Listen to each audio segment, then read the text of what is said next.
Yes, Kikin. Kikin Kikin. Ucelo. Okay, Yes. perfect. All right. And so you're out of Ucelo, BJJ in Phoenix. Do you have other locations? Is it just Phoenix? There is another Ucelo, which is my brother. He's in the Glendale. Okay. Yeah, is and we have two other schools in Guatemala. So we have Oh, do you same really? Ucelo. Yes, yes, as well. Oh, that is awesome. That's so first of all, I'm really excited to get to know you. Obviously, I've seen you. So it's really cool to just sit down with you today. Gonna ask you a couple questions and get to know you a little bit, if that's okay. Awesome. Um, Go for it. all right. So you have schools here in Arizona and also Guatemala, which is awesome. How long have you been open? Wow. So here in Arizona, we've been open for 23 years. I've been in the Wow. same location where I'm at now for 21, going on 22. That is so awesome. And so tell us a little bit about your story. How did you get into jujitsu? I know this is Wow. like going back, Um, but yeah, yeah. Actually, I try to look back because I thought this would might be a question coming up. yeah, I go back about 20 years then when I started jujitsu, like got exposed to it. Not the first time, the second time, but when I stuck to it. The yeah, first time I was exposed to jiu-jitsu was like in 1998. My dad was able to travel to California from Guatemala and met the Gracies. And he brought a little bit of jiu-jitsu to Guatemala, but Guatemala wasn't ready for that, you know? And yeah, I grew up in a karate atmosphere, in a karate, scenario. So it was very hard for him to get it. Coming into to 20 years ago, I was exposed to one of my friends was the person who actually, started talking to me about jujitsu. But I was at a gym. I was at hmm, a local gym, and I was in the sauna stretching. This guy was, shadow boxing and doing shots and everything. And he looked at me and said, "You do yoga?" And I looked at him and said, "No, I don't do yoga." So you do MMA, huh?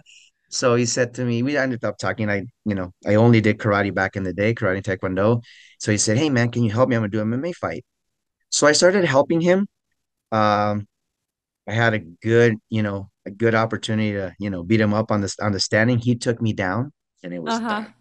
yeah. Um, I talked to him that day and I said, "Hey man, I'll cut you a deal. I'm not gonna charge you to help you on the stand up, but you teach me that all that thing you did on the ground there, you know."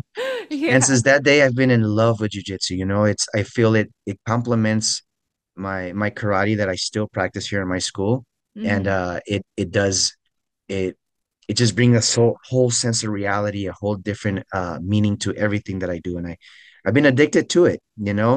I've had the yeah, opportunity later on to train with people here, um, you know, uh, have world champions come to my school, and hmm. so it's been a great venture in the jiu-jitsu Yeah, world that for me. is so cool. So tell us how you decided one day, like, okay, I want to start my own school. I want to become a professor. How did that all come about? Did it just like dawn on you one day, like, I want to do this. I love this so much. How did it happen for you? For me, I grew up inside a house of what I still call a living samurai, which is my dad. He owned a martial arts school. He still owns a martial arts school, and I always wanted to be a teacher. I always wanted to be a teacher. Including when I first started doing jujitsu, I started doing jujitsu and I took all my karate students to teach them jujitsu a little bit. Hmm. Uh, all the training that I do, everything I try is because I love to teach. I feel it's something I was born with more than anything in my life. I love to see people grow. I love to see people accomplish their goals, and I love to be a small part in everything they do. It's Yeah. so I grew up seeing it, and that's what I wanted for my life, and I'm very lucky that I have it. So that was like an easy transition to teach jujitsu, you think? Because you always wanted to teach, right? Or did it come To teach, naturally for you? it did come naturally, but Yeah. it didn't come easy jujitsu because jujitsu was a new world for me, and Yeah. I've always been very skeptical, not skeptical, very cautious of Hmm. what I teach. If I don't know it, I don't want to teach it. Right. So even though I started teaching when I was a blue belt, to my students, and for a minute there by myself when I was a purple belt, Mm-hmm. Uh, I've I've always it was always hard to the point that I'll tell you that when I started teaching jujitsu, I wouldn't allow any person to come from the street in because I was Mm-hmm. not completely secure of what I knew and what I had. And I didn't want to get, those jujitsu raids where people come in and expose an instructor or something. I was very Yeah. cautious on that for sure. Yeah. Awesome. So you teach jujitsu, obviously, and also karate. So 100%. both at your school. 100%. I used to be just karate. Now I am 50-50. Like I have Uh-huh. the same amount of classes I have for karate. I have the same amount of classes for jiu-jitsu. I even have an extra open mat for jiu-jitsu, to be honest. Oh, awesome. Yeah, I gotta Kids come see program, your adult program. school. Always welcome. Always welcome. Awesome. All right. So can you share a little bit about your competition experience? So I know you've competed. I don't know if Yes. you've competed in both, but you tell me. Go ahead. No, no. In jiu-jitsu, my experience in jiu-jitsu started early in the white belt and blue belt level. I had a good run there. Purple belt, I'll be honest, I did not compete. Purple belt, I had the opportunity to uh, Professor Tanquino came to my school and we started a program here with him. And Mm-hmm. when I was exposed to his jujitsu and the top level jujitsu that he would bring, I actually was a little worried. So I ended up trying to prepare myself more for that competition in the purple belt. Mm-hmm. And I was lucky and honored to be able to be promoted to brown belt at that moment. Um, Now, with that being said, I didn't compete in purple belt. In brown Uh-huh. belt, I had a good run. I had a good run. Uh, Brown belt is was a good experience for me for sure. Do I, you still I, I currently I'm compete?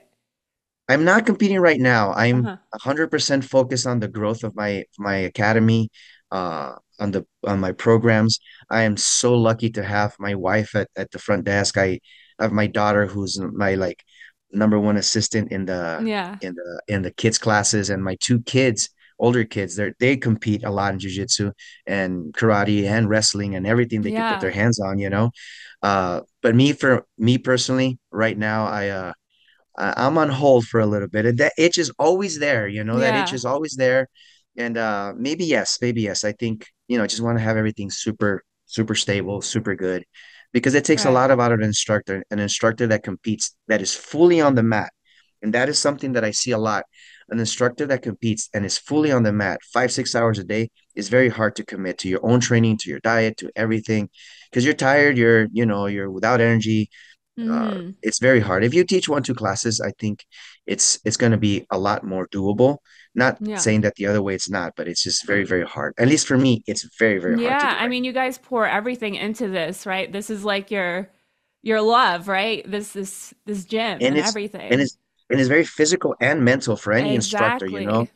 Having to have like the social communication, the preparing of the classes. Mm-hmm. I cannot imagine a jiu-jitsu instructor not having all that stress in them. Then cleaning the mats and then everything Yeah. that comes with everything. I So I it is love what it that is. you guys are just like a family business, so that's super cool. Oh yeah, 100%. And it started with my dad and my mom, and then my Yeah. siblings trained, and now my kids train, my wife trains, and keep on going with the legacy. Oh, and also, so you have schools in Guatemala. Who runs those? So one of the headquarters school is my dad's school. We have some black belts that run that one, and then the other one is my uncle's. And Yeah. so it's just like here, bro. The siblings are running the schools. Yeah. So over there, my uncle is the other location as That well. is cool that you have like a place to go and train, well, All the vacation and train and all that. Yeah, exactly. I go to vacation Yeah. and my dad makes me, okay, so what time are you teaching? I'm like, oh, dad, I want to go on a vacation. But that's how that I wouldn't have Yeah, it any other way. that's awesome. Do you think competition is for everyone? What are your thoughts? Wow. I don't want to say that I don't think competition is for everyone, but I think competition is great for those who have that little itch. I do feel that competition will enhance your experience inside the art. It will maybe accelerate your understanding of moments. Hmm. You have to understand that inside your school, you're always going to have like how can I say this? You're always going to have like a comfort zone, right? And you're going to be with friends, and you're going to learn to apply against a resistant opponent. But when you Hmm. have the opportunity to compete, not saying that it's a must or it's pro more, even better.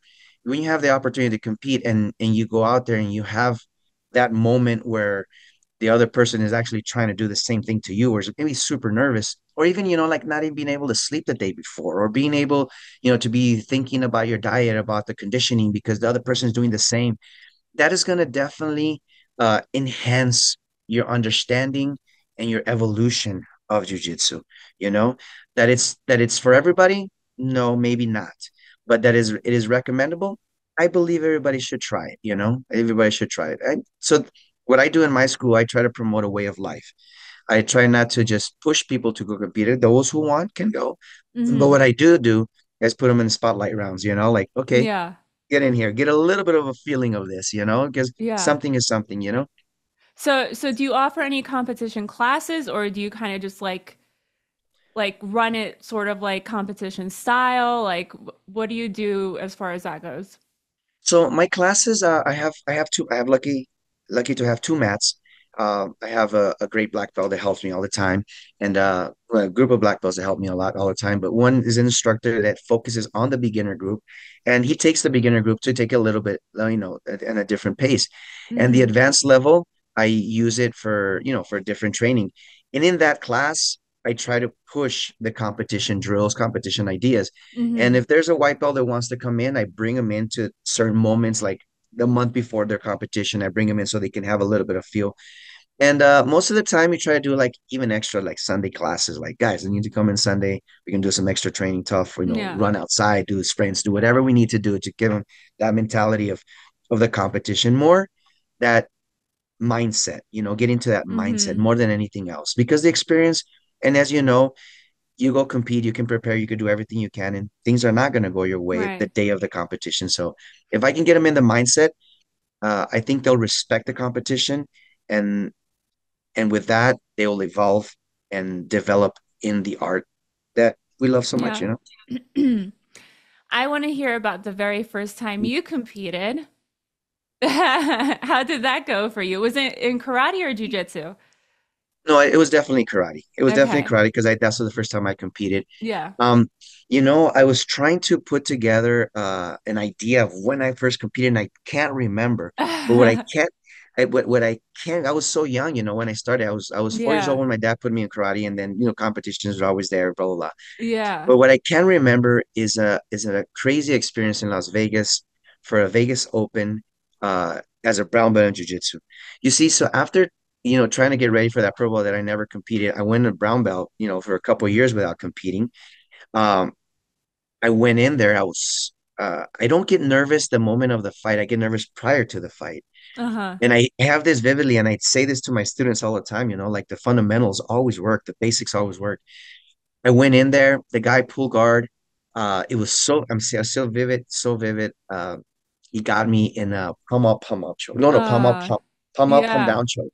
Yeah. I remember I had his hand inside here, and I was okay, and I turned around, I see his fingers popping up, and I looked back, and it was like Yeah. a minute and 20 seconds of the fight. I was so upset with myself. I'm knock on wood, but I have not gotten tapped that way ever again, you know? It haunts you, right? Like Oh it's my like God. never again. This is never happening, right? You Nobody you puts live their and you hand on my neck. learn. Nobody puts their hand on my neck. Right. Yeah. I Love think that it. one is a better story than maybe my baby one. I love it. How do you handle your internal battles? Because competition is a whole mindset game. So, 100%. is there something that you tell yourself going onto those mats or before? Like, how do you get yourself ready for competition? Um, I've always felt that you're right. What I tell myself, and I do tell myself this a lot, the other person is also nervous. The other person is also, has a game plan. Um, but I don't know. It's something that I always did when I went to compete, and maybe it was like I don't know. Maybe it was like the animals, like in the wild. Like Uh-huh. I always try to make myself big before I raise my hands, right before the comp when the judge goes combate or Yeah. fight, whatever. I always raised my hands because that's how you scare a big bear, right? Making yourself Yeah. bigger. And I always thought to myself that I need to make myself bigger, you know. I need to believe that I'm bigger. Uh, and that was something that has worked for me and that I always did, and I always felt very comfortable. It was like my ritual. And, you know, like I can do this, you know, I can do this. I did it. I did all my training. I believed in myself, but personally was raising my hands right before the Yeah. kumbach. You know, you bow, you shake hands, kumbach, Yeah. wow, let's go. Yeah. You know, like there was something that I did I personally, love that. and I feel it helps me a lot. You know, That's cool. I never heard that. But hey, everyone has their own thing, right? That's a hundred cool. percent, Love a hundred it. percent. Hope the other guy Um, doesn't do the same, right? Oh no. do you have any requirements for your students that, want to compete? Let's say it's a white belt. Do you have any requirements for them to compete? I do, I do. I first of all, I ask them to express to me that they want to compete, right? And when I have that expression, I start putting my eye a little bit different on them because as an instructor, you need to understand that you cannot judge all your students the same way or treat the students the same way. If a student is getting ready to go to battle, you need to make sure that this student is ready, you know, and Mm-hmm. not that you're not doing the same thing with everybody else, but with everybody else, it can be in a different perspective, right? So that's one. Second, I always like to make sure that the student has at least one stripe on their black on their white belt. Mm-hmm. If they have one stripe, for me at least, they have the fundamentals. And reality is that you cannot stop a person from trying to fly. You know, Yeah. he might just like the Eagles. You know, they throw their child down, and when they're not flying, they pick them back up. You know, and then they throw them Yeah. back the next day. And I think as an instructor, you have to let the students fly. You have to let them try. If not, you pick them back up. Okay, you lost. It's okay. You know, nothing changes. Yeah. Uh, with the kids, I'm a little bit more careful and more regarding on you know, sometimes it's the dream of the dad or the mom or the parents, and I feel that it's very important to be able to listen to the person who is participating, who's going to be doing it. You know, Mm-hmm. I think when the kid is younger and they tell me that they want to compete, the parents tell me they want to compete, I see the kids. Sometimes I have had the opportunity that the parents want the kid to compete and the kid has wants nothing to do with it, you know? Mm-hmm. So it's one of those. I Yeah. feel So that what do you do in communication, that case? sometimes you can't fight the parents. Yeah. And what I do is I just try my best to push this kid in an inspiring way to and for the kid to understand that no matter what happens in the competition, I'm still going to be their friend. I'm still going to be there to hug them. I'm the type of instructor that if you lose, I'm going to clap for you. I'm going to be there and I'm going to hug you when you come. If you win, I'm going to clap and I'm going to hug. Nothing is going to change. Trying to have certain stability and emotions as an instructor for me is very important. So if I can Mm-hmm. develop that relationship prior to the competition, I feel regardless of the student, in this case, a kid that didn't want to compete, will be in a better mental state because you have to understand a kid as an adult um, don't want to let anybody down. And that's the Right. biggest fear of competition. And when you come to the realization that you look back and your instructor's on the side, good job, buddy, don't worry, it's good. And you're like, Mm-hmm. whoa, you know. I have a funny story. My dad, when I used to compete in karate, he always said to me, uh, Dad, I don't want to compete this time. I was sick or whatever. And my dad would say to me, whether you win, let's make a deal. If you win, I'm gonna buy you a milkshake because I love used to love McDonald's milkshake. I'm gonna buy you a milkshake. What if I lose? I'll buy you a milkshake. That's not a Love deal, it. but it is a deal for Yeah. me. And I grew up telling the same thing to Yai, my son, Taro, and Milas. I said the same thing to them, you know. And it's funny that after a competition, they will look at me, what about my milkshake, you know? And it's Yeah. so for the kids, I feel like if you can express, even to an adult, you can express, nothing changes. Everything is fine. You Yeah. will be able to to continue to grow, you know, and take it Right. as a learning experience more than just a loss, you know. Even if you win, you have to learn it and take it as a learning experience, you know. Right. For sure. By the way, I just want to mention your kids are killers.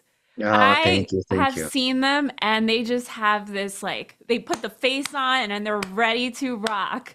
Like I love that energy. Like it's like no They are. games, like I'm here to rock and roll. I'm They are, like they I'm are, sure they're they got that from their dad. they are Super cool. they're definitely very passionate. Uh Yeah. I think all three are very passionate, you know, like with what they do and to some point I think that there's a lot of responsibility on their back. And just like we were Yeah. talking right now, you know, like they feel like, oh man, the whole school's watching, you know, the whole I have Right. our last name on our back. And it's a huge responsibility, but I do feel, to be honest, that I try my best. Yeah. There's no pressure. Win or lose, Right. no worries. I give them a hug, you know. I I I shed some tears when they lose or when they win, you know, like Mm-hmm. it's very bonding, and I try to have that all the time, you know. Yeah. But yeah, thank you. I appreciate that. Yeah. I think they'll love to No, hear it and too, it's and I so think they cool know it. that they're so into it too, They are. because you see They the lock other in. side where you have the instructor and then their kids don't want to be involved in jujitsu at all. So that's kind of like heartbreaking for like the instructor, you know? Yeah, for the For the dad and the father, for the instructor. for the mother, you know, but for you, like your whole family's in this. So that's awesome. That's awesome to Yeah, see. no. And they're leading. Ya and Taro lead the Jiu-Jitsu Kids program now. Do Like I let they? them lead it completely. So I jump into the class. We put the program together. I try to do everything with them. I jump into the class every once in a while, you know, to make sure everything is in, you know, in order, in place. Because I'm a little old school, you know. So hey, Yeah. stand straight, back straight, listen up, Yeah. yes sir, no sir, stuff like that. Yeah. Uh, they lead that class, and but they started teaching in the karate program. You know, that's how where they started Yeah. learning the process. Now my Yeah. daughter Milas is now she is the one that leading in that and helping me lead in the little guys class, which is we teach Yeah. him a little jujitsu as well. She's a four-stripe white belt as well. She hasn't Yeah. competed yet, but she'll get there. She gets Nice. she has a good sparring partners with her siblings for sure. That's awesome. Cool. Um, do you talk to your students about the rules at all? Like, how do you go about that? 100%. 100%. 100%. Okay. Uh I think the rules that IBJJF and AZBJL does I think is it's great because it's what it is. It focuses on the safety of the student, and I think it's a very important for all instructors to make sure that they follow these guidelines because uh, the longevity of your of the life of your student inside your academy will be a lot better. You see, IBJJF has these black belt seminars to be able to acquire a new certificate, you know, a new Mm-hmm. Dan, whatever degree. And I think it's great. I mean, I hate to do it when I have to do it like 3, 4 hours doing it, you know, like you have to Yeah. sit down and do all that. But it's so educational and it's very, very important, you know, like understanding like you're a white belt or you're a blue belt. Don't go trying to do heel hooks or, you know, or toe holds. Mm-hmm. Let's learn first to pass the guard. Let's learn this and Right. let's understand that a dominant position is a dominant position and why the reason of 4 points for taking the back or, you know, taking it into like the reality of life for self-defense purposes. You sit on top of somebody on the mount in the street, you're gonna have a great position, you know, Yeah. for sure. 100%. Always in every single class, sir, would that be a pass? Would that be this would be like this? You didn't have a guard, explain it so they Mm-hmm. understand. And when they go compete, they're also not, you know, they're also getting caught, you know, by surprise of what just happened, you know. Yeah, right. Do you think that the kids understand the point system, or is it more about positional and just like is it more Yeah, positional or is it more like that they get the point system, do you think? I always so wonder I that. no Like no do they no understand it's like 2 points, 4 points? Like yes. You know, I believe what you said is a great progression in teaching. Yeah. I do try to make the movements and make it positional when they're beginning in the art, they begin developing, they begin moving. Just understand, just get here, go here, doesn't matter. When we have kids starting to compete, we Mm-hmm. ask them to start understanding this. Get to the back, hold it, put your hook, don't let them move. Get to the mount, no, stay there. Let me count 1, 2, 3 to get your points. I There even you count to go. four. Yeah. I'd like to count at four. So it depends Mm-hmm. on who. Once again, going back to the one of the first questions, is it for everybody? Yes and no. But you have to understand who you put in what moment. You know, Right. so position for the kids to start is amazing. That's how, like a game, grab, jump on the backpack, get in the Yeah. back with the hooks. I grab it and I try to shake them off on the beginner kids and the Mm-hmm. back kids. The advanced kids. They know like, oh, you have to let me stop, make me stop, hug it tight, be Yeah. heavy. Now you stop. One, two, three. I count to four so they Right. know they can wait a little longer. But yeah. Yeah. Cool. Do you talk to your students about weight classes and how do you go about that? Yes, yes, I do. I For the kids level, I do not like the kids to be cutting weight. If it's Mm-hmm. 1 pound, that's fine. Like okay, that way they can be in reality, you want to have the upper edge, right? So if in reality the kid has to drop 1 pound, 2 pounds, it's okay. Mm-hmm. But if it's more than that, I don't like any kids. I like them to be where they're at. And I explain that to the parents. And a lot of parents did wrestling before and they want to do weight cuts. And, no, it's a young kid. And then let them Yeah. live. With the adults in the beginner levels, I try to advise them, to in the first couple of competitions, make sure you're at the weight that you are walking around because Mm-hmm. that's where you're healthy, that's where you're strong, and your journey is starting. Maybe your weight's starting to cut.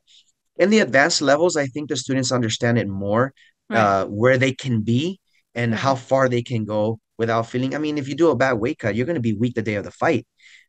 Jiu-jitsu is one of the hardest sports in that sense because you weigh in 2 minutes before you're fighting, 3 minutes before you're Mm-hmm. fighting, so you don't Mm-hmm. have time to hydrate or anything. So Right. I think I do talk to them a lot. I make sure that before they sign up, I tell them, let's sign up in this division, Yeah. that way they can do it Cool. for sure. Um, how do you talk to your students about being mentally prepared for competition? Is there anything you tell them, or how do you Of go course. about that? Yeah, prior to competitions, I always have small, I call them mat chats at the end of the Yeah. class. When Mat everybody's chats. tired, Love it. when everybody's drained down, I talk to them and I say stuff to them. Sometimes, Mm-hmm. maybe a little strong. Like you're not entitled to anything. And work for it. This is what you did today. This is what counts. But Mm-hmm. something I like to tell my students, and I say this a ton right before the competition, is guys, I want you to go have fun. I want you to kick some butt, but I want you to go have fun. But more importantly, I want you to understand two things. Number one is that if you win, you are not going to start levitating. You're not going to go like, "Whoa, I'm the champion of the Yeah. world." And if you lose, the ceiling is not going to fall on you. Yeah. And the only reality is that Monday, you go back to school, go back to work, and come back and train. That's Yeah. the only thing I can promise. So, with those things, once again, going back, that having a stable and not putting too much pressure on the students to compete, I think is one of the biggest things. Because when you put too much pressure, they don't want to let you down. And we go back to the same conversation a couple Mm-hmm. seconds ago. So I try to make sure that I give them a good sense of reality. I want you to do your best. I want you to go choke somebody out or get an armbar or whatever. But if you get the armbar on you, tap. I don't want you to be injured because Monday you got to go to work. You got to pick up Mm-hmm. those boxes. You got to come back and train because everybody needs your help here. Yeah. So I do say that you're Awesome. not going to levitate and the ceiling's not going to fall. What advice would you give to somebody that wants to compete for the very first time and is nervous about it or like considering it and is not sure? What would you say to them? Everybody's nervous the first time, and Mm-hmm. it's a matter of, do you really want this? Is this something that you really want, or you're having peer pressure because everybody's talking about it? Um, but if you really want it, uh, then let's train. Let's change that mindset. Let's Yeah. work on your mindset and let's prepare your body because it's not a game. It's jujitsu is one of the few arts that I have tried that it's clap, punch, and it's on like Uh-huh. 0 to 102 seconds. Yeah. Like uh striking arts, you get to, distance and move around. And not saying that, it's not bad, it's just this different. Mm-hmm. So you need to be mentally prepared to turn that switch on and leave it on, for the time being. So uh I would say let's change that mindset of Mm-hmm. of what you came in as a recreational or as a hobby. It can still be all that, but we need to change the mindset a little bit, you know, Right. and maybe inject a little bit of venom, in them, just a little bit, so they can actually they know that somebody's going to push them and shove them down, like, whoa, and not be surprised Right. in the last moment, you know? Right. Love that. All right. Well, we've seen you around the Arizona Jiu-Jitsu League. So tell us about your experience with us. Hopefully it's good, but you can say whatever you want. I love it. I love it. I love the Okay. community. The jiu-jitsu community is great. The organization behind the tournaments is great. Uh, the information, the opportunity of my students not only having to see the tournament when it's posted on Instagram or anywhere, but Hmm. like receiving the posters, receiving everything in here. Everything is so nice. The it's simple to sign up. It's everything is so good. Um, the new place where it's at, I think it's a little far from where I'm at. That's the Oh, only come thing I have to on. say. What do you But mean? it's because I drive like 2 miles to my school, and I everybody mess with me that I live on a 5 mile radius, So, but that would be for me the only thing. But reality is that it's a great venue. It's huge. It accommodates absolutely everybody. It can accommodate the growing culture community we have in Arizona for Hmm. jiu-jitsu. Yeah. Uh, and not to say the referees, every single referee I know that is there has is a jiu-jitsu black belt, is a person that's Yeah, competed, is for a person sure. with experience.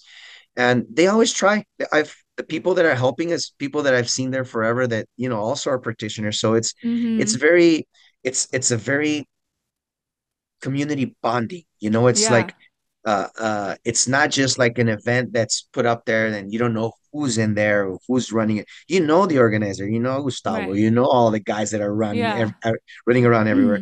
And you walk around and you can say hi to all the instructors because not like many other sports or arts, you know, in jiu-jitsu, you see an instructor from another school, you say hi, Yeah. you end up talking business, giving each other ideas and how to grow, how to do. So Yeah.